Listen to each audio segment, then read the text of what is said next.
this labor movement really has some problems. We're becoming weaker every day.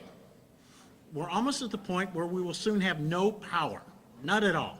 And we've seen some real pushback. I mean, 7 trips to Wisconsin I made. I've seen this stuff all around. But you know, I read this book. It's called Solidarity Divided, and it's back there, it's for sale. I'll make a commercial while I'm doing this.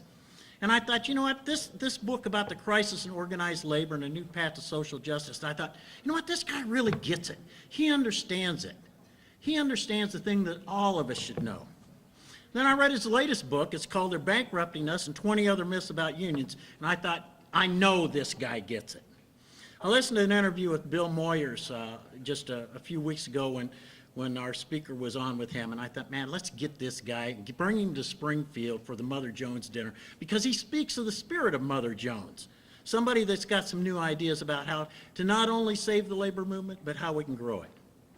And after spending a couple of hours with Bill this morning, I'm more convinced than ever that when you leave this evening, you're not only going to be energized, but you're going to be committed to a new path to social justice. Sisters and brothers, I give you Bill Fletcher Jr.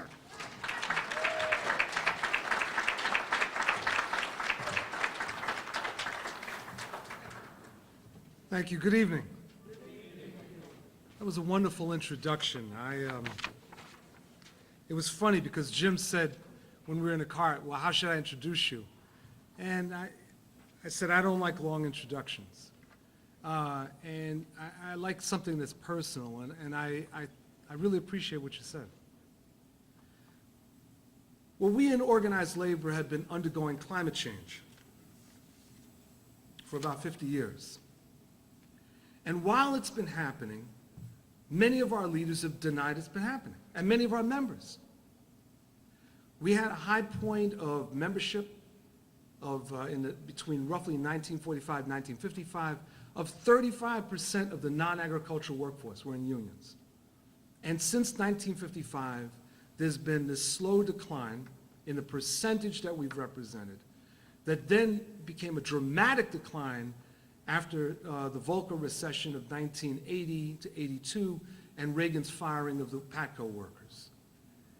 And it's gotten to the point where, as was just mentioned by Jim, that we face this situation of annihilation, not simply a weakening, but annihilation. We face a situation that in our lifetimes is absolutely unprecedented, where our decline could get to the point where we are the incredible shrinking movement. Anyone that ever saw the great science fiction movie, The Incredible Shrinking Man, I want to remind you of the last scene.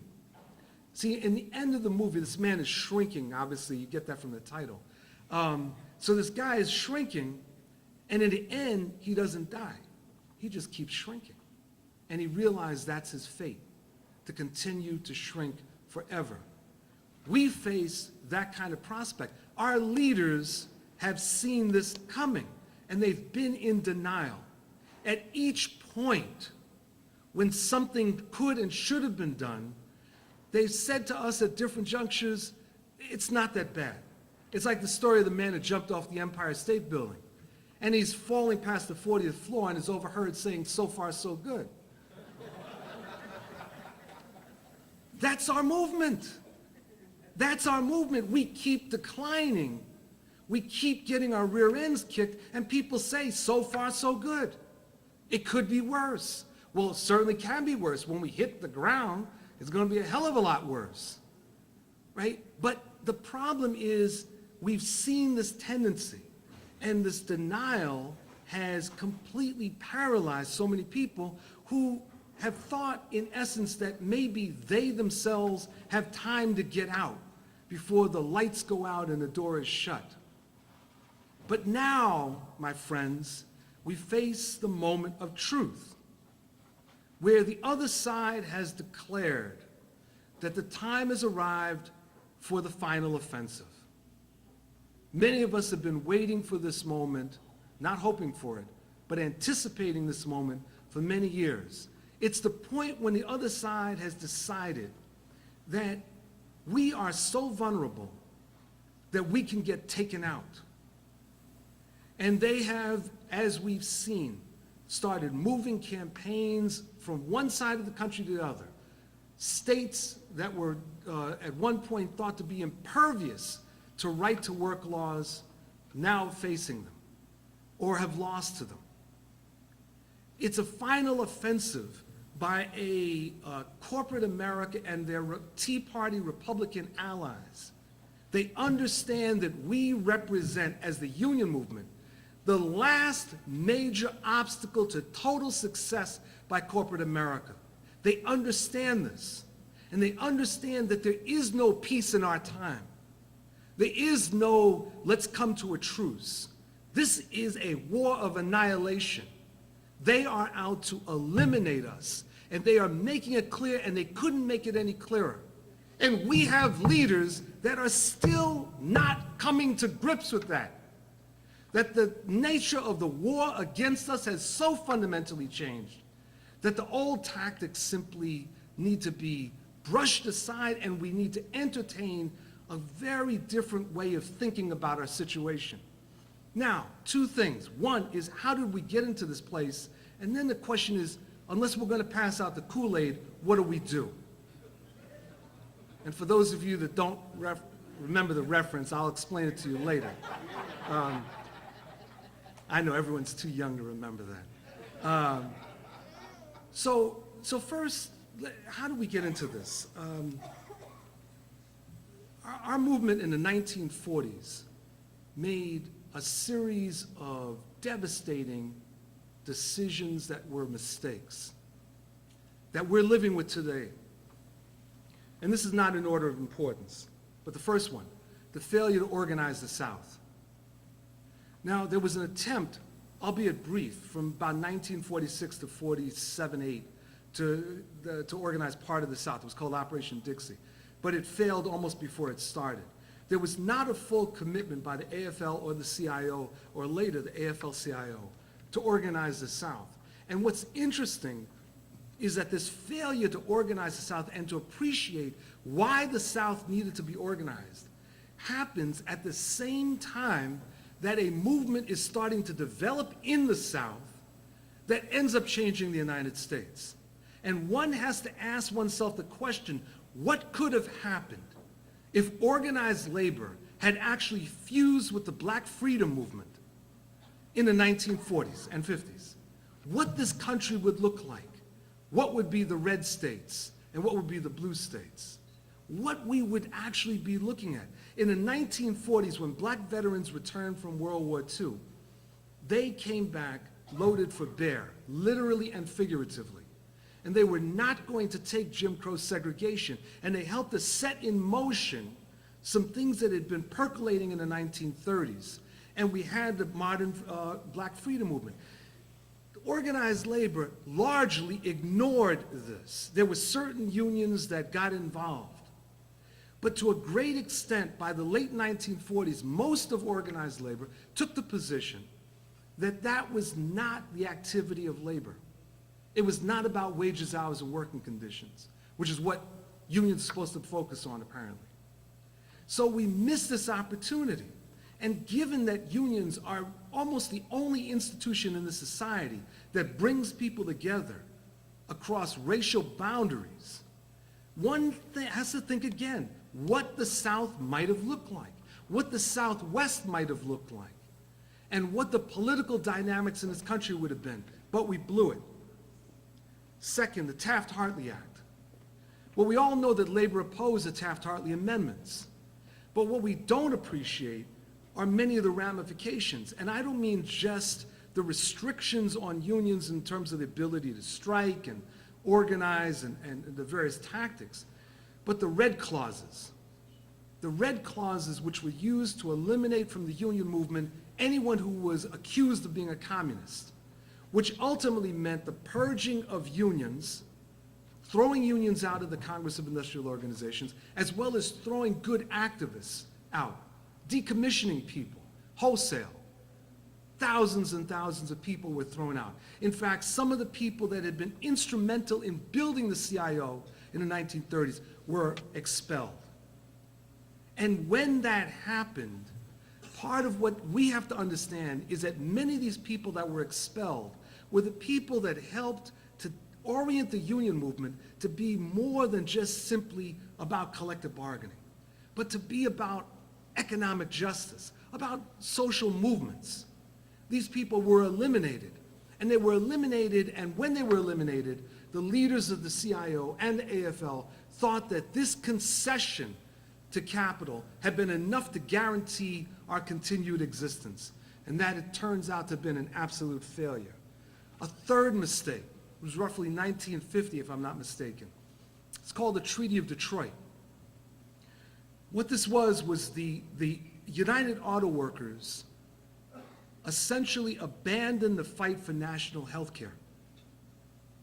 Now, many people don't realize that after World War II, everybody expected that we were going to have national health care, that we were going to be like most of the rest of humanity, right? And that we would have, in civilization, we'd have national health care. By the late 1940s, conservative forces pushed back on this. The UAW made a fateful decision, and that decision was that that collective bargaining would be the framework in which workers would gain benefits, like pensions and health care. That it wouldn't be a fight that we took on with the state, with the government.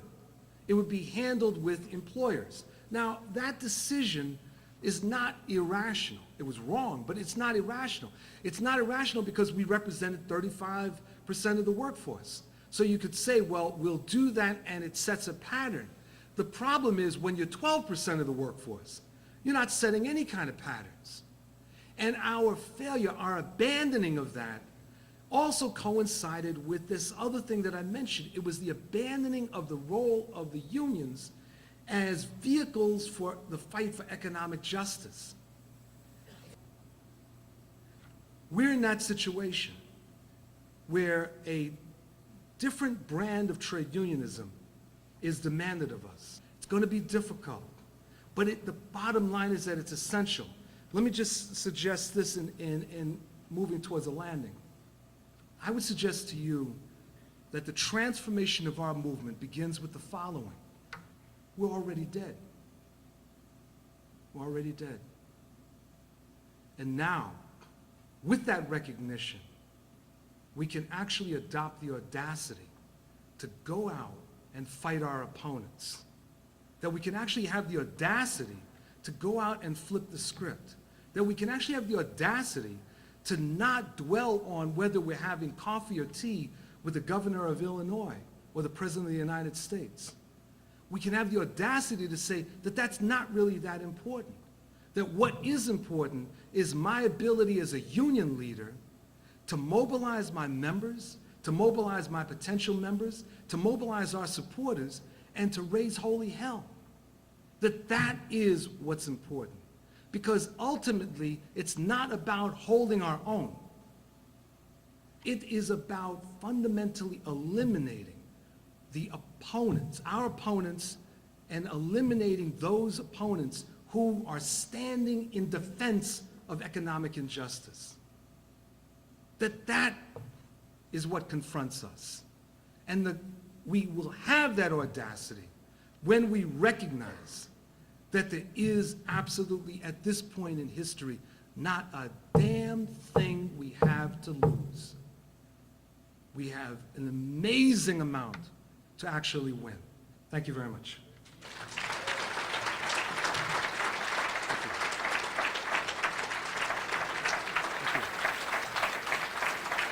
Thank you. Thank you very much. What, in your opinion, can our movement, our union movement here in the United States, be doing? Because I think it's critical to our success to be a transnational movement. There's a few things that we can do right now. And one of them is something that our movement has refused largely to do. And I'll save that for the end.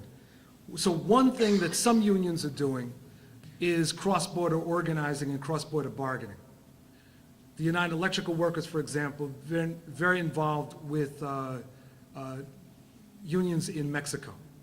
SEIU and some other unions have engaged in organizing support across borders.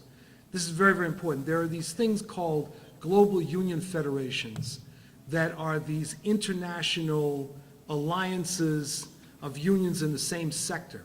And like the Public Service International or the International Union of Food Workers. And these global union federations are being forced to rethink their missions because it's moving in a direction where we're going to have to at some point start thinking about real global collective bargaining. I mean, not simply standards of conduct, but real, if we're going to take on these transnational companies, we're going to have to organize accordingly. And that will be a challenge on several different levels. So that's one thing. A second thing is the issue of immigration and the issue of immigrant rights, that our movement has advanced greatly over the last 20 years and has been doing in the recent past some very, very important work in support of immigrant rights. And that is very, very important. Now, sometimes people are just, you know, they're doing it or they've been forced to do it because their workforce has changed. But regardless, this is very, very important work, and it starts to change the consciousness of our unions and the way that we operate. In fact, many of our unions are starting to operate the way that they did in the early part of the 20th century, when unions would have meetings in which there were multiple languages that we used during union meetings. And that was accepted as a part of union culture. So organizing around immigrant rights is a second thing. Now, the third thing is where it gets complicated, which is that we've got to take on U.S. foreign policy. And this is something that our movement has, by and large, not really wanted to do. We do it only exceptionally, like when we take on trade policy. If there's a free trade agreement, we'll take that on. But we have a history, and it goes back to this, it goes back to how do we understand the San Patricios. We have a history that we have to account for. And the problem in the United States is that we don't really actually like to talk about history. And we also, to borrow from George Bush I, we don't like to admit when we're wrong. We have this philosophy that I call from now on. And the way from now on works is sort of like this. I may have killed your family, but from now on, I guarantee you that I'll be a better person. I may have robbed you and taken all that you're worth, but from now on, I won't do it anymore. Right? That's our general philosophy. Let's not dwell on the past is our philosophy. Well, the problem is the rest of the world doesn't have that philosophy. And we have a movement that, you know, cooperated in overthrowing governments. 1964, British Guiana. Cheddi Jagan was overthrown with the cooperation of the AFL-CIO. In 1973, Salvador Allende in Chile was overthrown with cooperation of the AFL-CIO. We have to account for that. At some point, we have to say, we were wrong.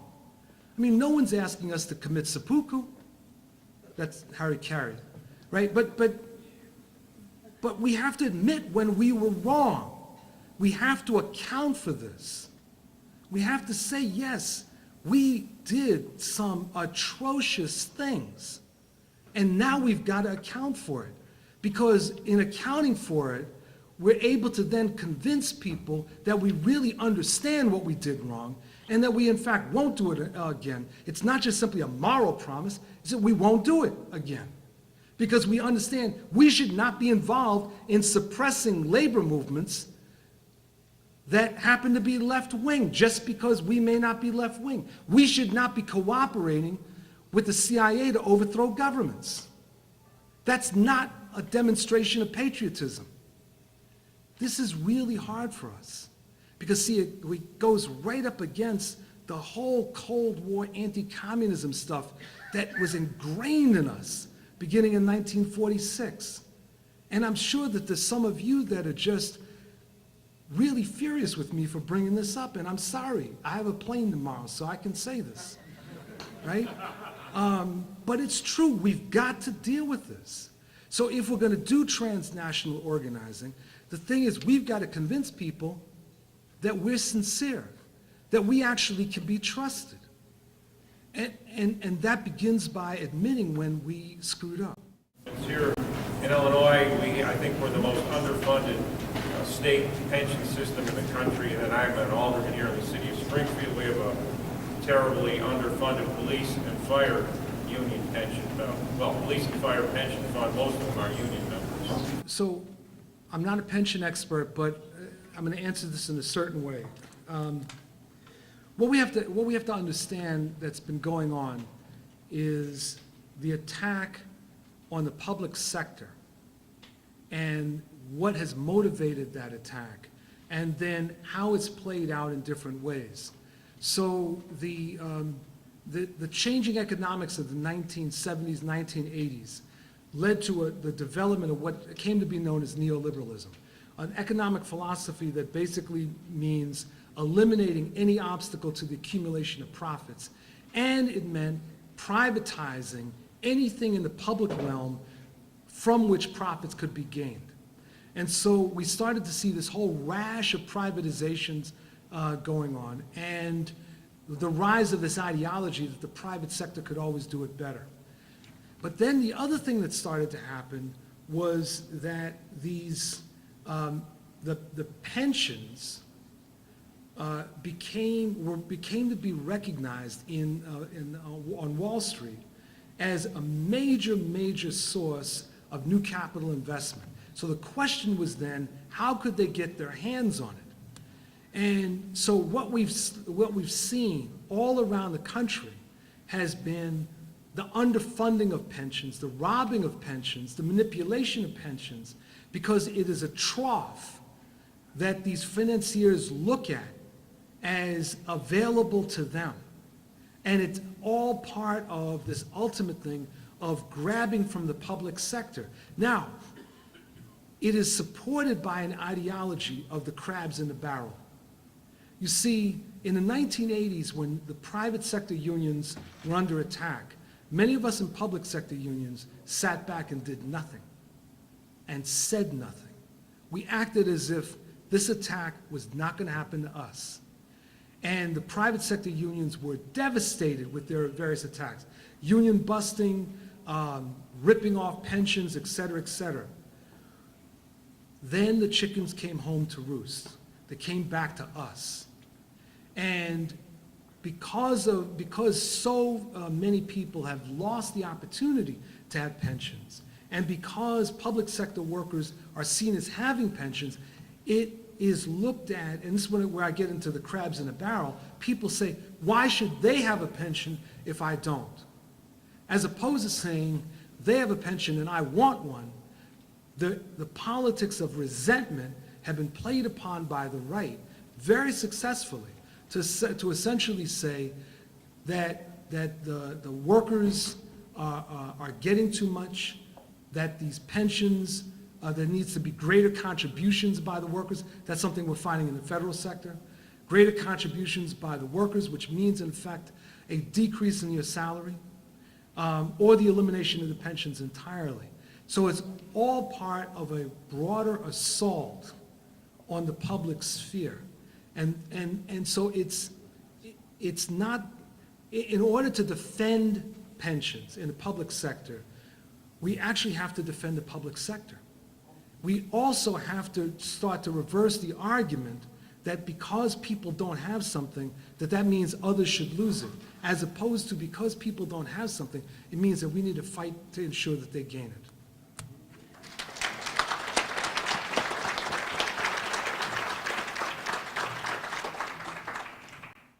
Do we need a revolutionary party? Are there any other questions? Actually, I think that plane was a little earlier. We need an organization of the left, in my opinion, and I'm obviously not speaking for my union. And I want to make sure everyone understands that. So does everyone understand I'm not speaking for my union? Just say yes, Bill. Yes, Bill. Okay, very good.